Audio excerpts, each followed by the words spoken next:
to the Money Mentors Podcast. This Money Mentors podcast is about helping you with your retirement questions. So if you have a question for us, reach out online anytime at matsonfinancial.com. And a lot of our listeners are getting to that point where they're thinking about things like Social Security. In fact, the retirement age for Social Security actually creeps up a bit here in 25. Now, you can still claim your benefits when you're as young as 62 years old, but once you get past that, it does get a bit more complicated, doesn't it?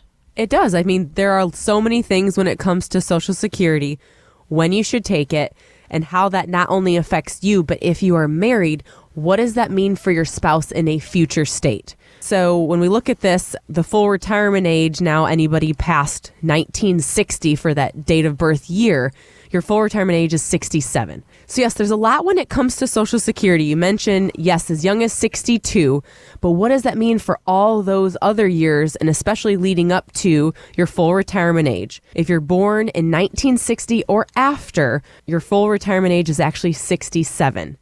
And so it's not only about you, but if you're married, what does that mean, that monthly paycheck you get from Social Security? What does that mean for your spouse? I think that's one thing that I have learned when some prospects come in and they're starting to get used to the conversations about income and when should they take Social Security and they're going to become a client.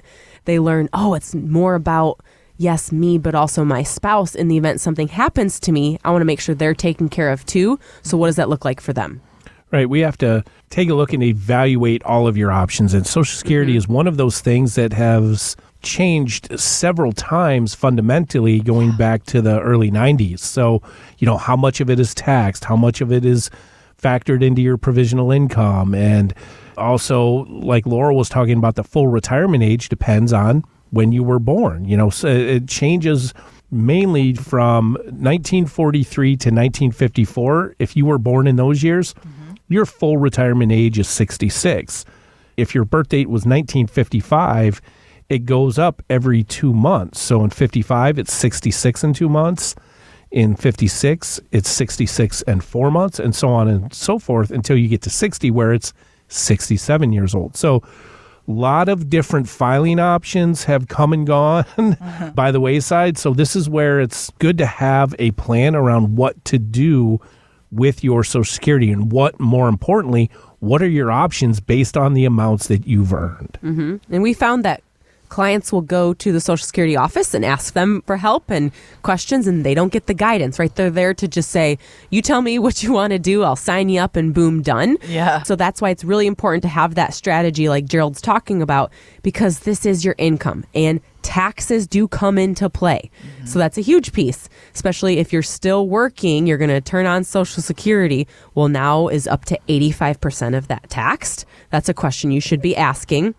And there's also some different things to look at as to what does my income look like if I take early versus my full retirement age? Is it worth that? So we go through all of these different exercises, looking at that Social Security optimization tool in our office to say, hey, what happens if I did take it at 64 versus waiting until 67? And we play around with all those numbers so you can see actually what that does with your plan. Real life lessons about your retirement. You're listening to the Money Mentors Podcast. While we're talking about numbers and how they're changing here in 25, President Biden is winding down his time in office here in the next few weeks too, but there's actually a pretty hefty paycheck waiting for him when he gets to retirement. Come on, man. Come on, man. Oh, come on, man. All right. There's only so much longer I can use this sound effect, okay? So I'm going to milk it for all it's worth in these next few weeks, okay? Too funny not to. I know. But the National Taxpayers Union Foundation did the math on this. His congressional pension, along with the pension he earned as vice president and commander-in-chief, means that he will take home an annual pension of an estimated $413,000 a year. That's actually more than what he has made while in the White House. So number one, stick it out for 4 years and you'll be taken care of. I know. So what do you make of that number? Number two, is it possible for regular folks like the rest of us to actually make more in retirement than we did while we were working? Huh. Apparently, we just need to become politicians. Exactly. I don't want that. No, none of us do. There's no fun in that. Possible for us to make more in retirement?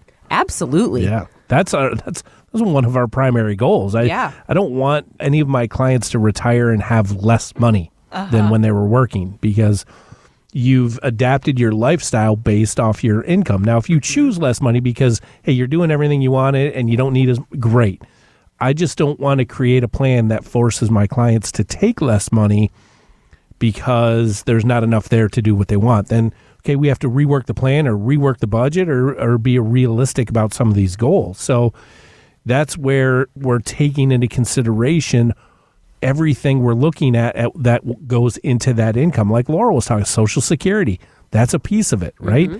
So if that provides an income boost, and now with the assets that you save, that equals what you're making right now, and you can comfortably take that from your investments, add Social Security, and you're getting the same amount as when you were working, that's a successful start to the plan. It's just, how do you continue to develop it as you go through retirement? Because that money today, let's just say it's $6,000 a month, well, it's not going to be the same next year, right? You have to build in inflation.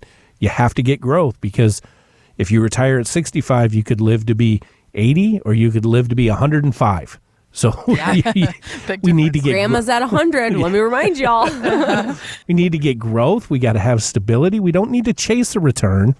The investment strategy has to line up with what your goals are, and that's key. You don't want to invest just to invest and say you're in the market. It has to serve a purpose. When you're investing your dollars and you're taking risk, what is that return you're trying to get, and does it justify the risk that you're taking?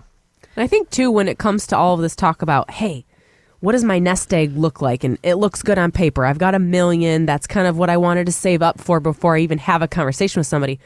But what will taxes do to that, right? So some people think, I have a 401k, $1 million. I'm just going to start pecking at it and taking a little bit over time.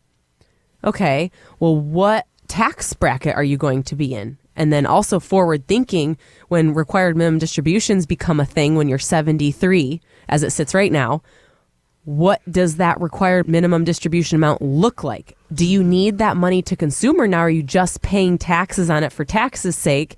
You could have otherwise had that money with some proper planning. So that's where you want to make sure that you have not only, yes, the nest egg piece that might be important to you, but what does the income flow piece look like? That's where we start with how we put together enhanced retirement plans. Want weekly lessons from your money mentors? Yes. Hit the subscribe button now and listen every weekend on Wood Radio.